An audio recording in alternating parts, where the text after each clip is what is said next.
Welcome to Psychic Insights, where pop culture meets higher consciousness and the tea is always a little bit mystical.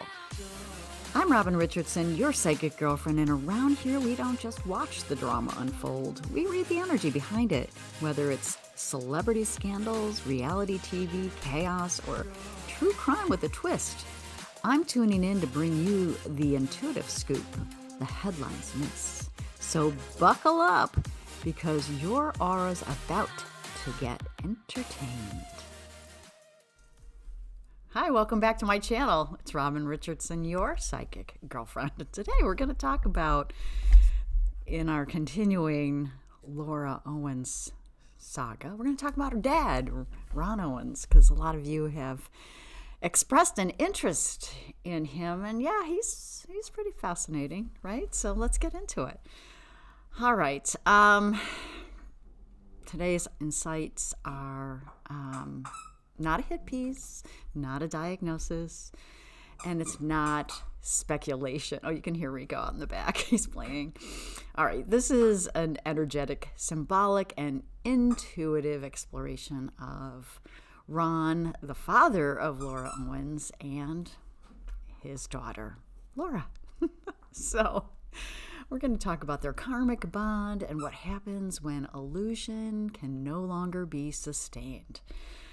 All right, so what we're really talking about, and what I've found fascinating, is we're talking about love without rescue, truth without cruelty, and what integrity looks like in the final chapters of a life well lived.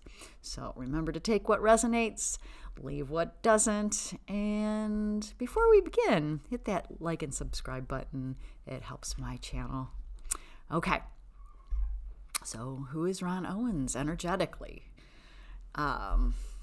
Because really, to understand this story, you have to understand his nature. And astrologically, Ronn carries a Libra sun conjunct the midheaven. So what that means is it's a signature of public voice, the mediator, the man whose identity is tied to being reasonable, fair, and measured, which was his whole career. Libras don't shout, Libra's way. And we add the Pisces moon to him, you get someone who feels everything but rarely shows it. So this is an empath who learned early that if I stay calm, others will feel safe. And his sun squares Saturn and Mars, which tells us that authority came with pressure, responsibility came before ease, and his voice was earned, not given. And this is not someone who lived lightly. Okay, so it's a little picture about him. So we talk about his human design, because you know me, I love all this stuff, right? All right, he's the role model who steps back. Ronn is a generator with sacral authority, and he's a profile 4/6. And this matters very deeply because generators are here not to force life. They are responders. They respond to life. And the 4/6 profile tells a very specific story. He is influenced through community and relationships. He's the role model who eventually withdraws. And he has 3 phases in his life. When the first phase is trial and error, the second is observation from a distance, and the third is embodied wisdom. Okay, so later in life, he steps back, he stops fixing, and he stops interfering. Not because he doesn't care, but because he finally understands that intervention isn't always love. All right, so this is really interesting, isn't it? Based on what we know about Ronn Owens. All right, so I wanted to know more about his energy as a father during Laura's childhood, and this is where nuance really matters. So energetically, Ronn was present, he's stable, he was providing, and he was consistent, but he was also public-facing and emotionally porous, and he's a conflict avoidant when emotions became chaotic. You're taking notes, right? All right, so with an open solar plexus in human design, emotional intensity doesn't feel energizing, it feels overwhelming. So what does a child experience in that dynamic? Not neglect and not cruelty, but emotional distance without intention. So Ronn emotionally really wasn't present. And children, like Laura, don't interpret absence as neutrality. They interpret it as lack. We see this through her life, right? So Laura's energy in relationship to him, and I want to be really clear here, I'm not diagnosing Laura, I'm not assigning a motive, I'm just reading the energetic contract. Where Ronn is consistent and anchored and reality-based, Laura's energy presents as identity-seeking, attention-driven, and highly reactive to perceived abandonment. I can't make this up, right? So this creates a painful polarity where a father who believes autonomy is respect and a child who experiences autonomy as absence. And that's where the distortion begins, okay?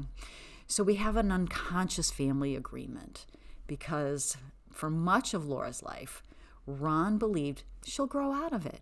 She'll find her footing. And intervening would only make things worse. We see this in his actions, right? And for a long time, he shielded her energetically, but not actively. He didn't correct the story. He didn't contradict the narrative. He trusted time. And this is a card I pulled, the ring, which was the energy forming their contract. All right. So I pulled 4 cards, and let me show them to you. I pulled the ring, which I just mentioned, the coffin, the sun, and the stork. Okay, and so let's walk through this. All right, so the ring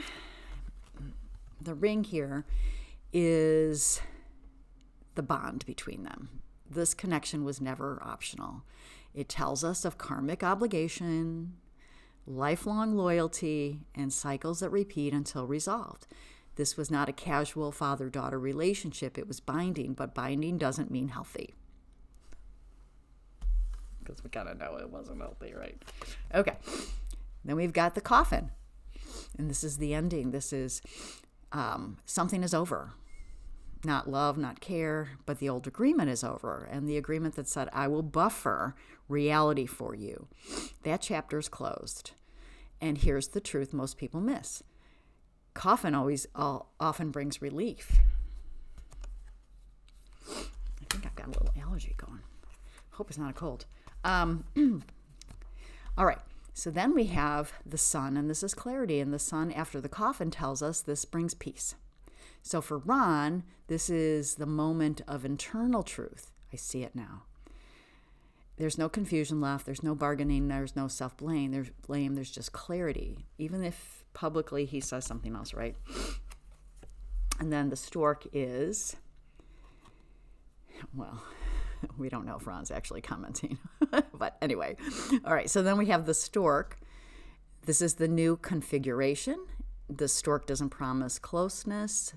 It promises change. And this relationship continues, but in a different shape.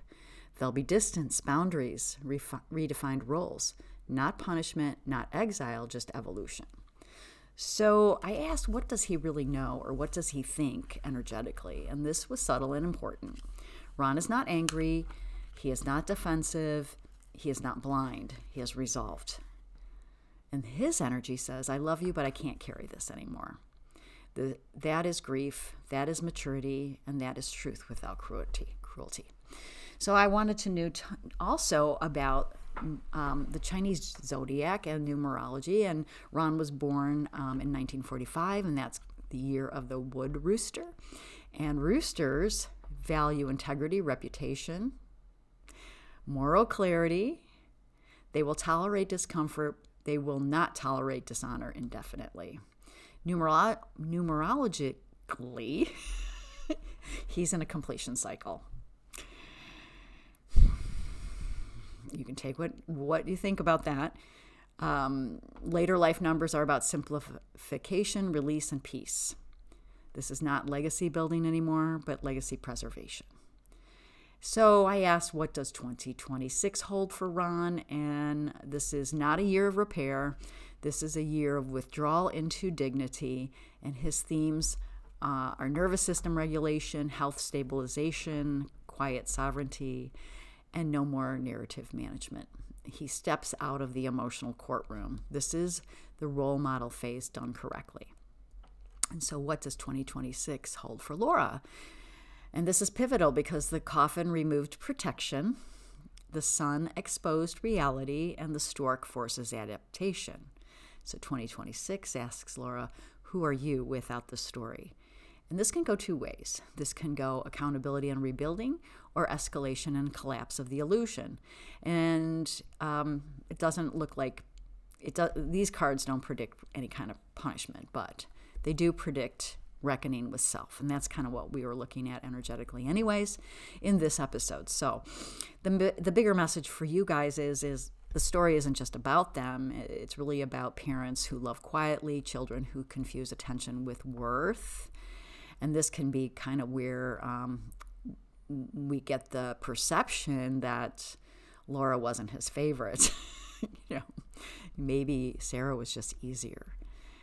All right, so we get what happens when illusion meets consequence and how boundaries can be the deepest form of love.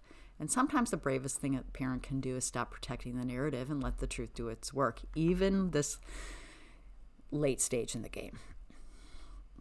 All right, so if this resonated, let me know in the comments, just because these stories are human and I want to know what you think. And if you want more psychic insights that look beneath the surface, like and subscribe. I think I'm going to do a part 2 about Ronn and Jan's relationship, and then we'll dive into Sarah and Ronn's relationship, just how we did this one with Laura. Thank you so much for supporting my work, and until next time, stay grounded, stay discerning, and stay honest with yourself. And I'm Robin Richardson, your psychic girlfriend. And I'll see you in the next one.